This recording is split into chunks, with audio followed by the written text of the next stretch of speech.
In front of me is MOTOROLA Moto G100, and let me show you how to add photo to contact on this device.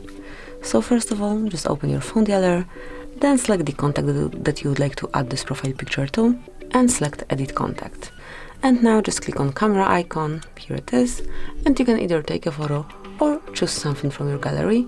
Let me pick something from my gallery, go to Photos, and here just find the one that you would like to apply.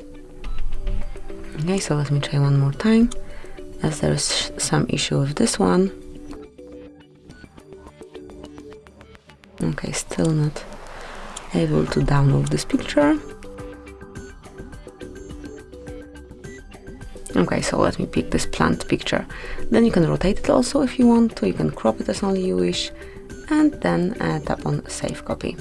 Tap on Save again, and from now on this picture is assigned to picked contact.